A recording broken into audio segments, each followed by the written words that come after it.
మన ఫాలోవర్ కూడా excellent question వేసాడు చూడండి. వాడు ఏమంటానంటే, ఒక కామన్ మ్యాన్ మీద ఒక క్రిమినల్ కేసు కానీ ఇంకేదైనా కేసులో ఇన్వాల్వ్ అయ్యంటే అతనికి ఏ సెక్టార్లో కూడా జాబ్ రాదు, అతను కనీసం ఏ దీంట్లో కూడా అతను బతుకు తెరువు దొరకదు.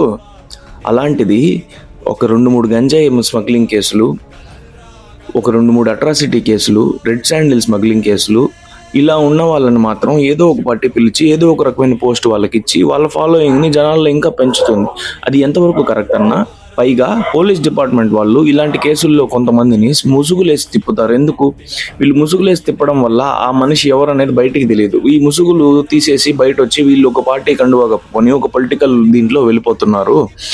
ఇలాంటి కేసులు, స్మగ్లింగ్ కేసులు కానీ సంథింగ్ ఏదైనా ఫుల్ క్రిమినల్ కాన్స్పిరెన్సీ ఉండి, I mean like red sandal smuggling కానీ, గాంజా స్మగ్లింగ్ కానీ, అట్రాసిటీ కేసులు కానీ, ఇంకా కొన్ని కేసులు ఉండే వాళ్ళని ముసుగులు తీసి పలానా కేసు డీటెయిల్స్ చెప్తేనే నలుగురికి తెలుస్తుంది మీడియా ద్వారా. అప్పుడు కనీసం ప్రజలు బయటపడి వాళ్ళని ఏమనకపోయినా కనీసం మనసులో పెట్టుకుంటారు ఎవరికి సపోర్ట్ చేయాలి, ఎవరికి సపోర్ట్ చేయకూడదని. ఇలా చేయడం వల్ల పోలీస్ డిపార్ట్మెంట్ కానీ నార్మల్ ప్రజలు కానీ, ఇప్పుడు కేసులు ఉన్నవాడేమో పొలిటీషియన్ అవుతున్నాడు, ఒక కేసు ఉండి బతుకు తెరువు కోసం పోయేవాడికేమో బతుకు తెరువు లేకుండా చేస్తున్నాడు. ఇది ఎంతవరకు కరెక్ట్ అనేసి ఈ క్వశ్చన్ అడిగాడు. ఈ క్వశ్చన్ నిజంగా హైలైట్.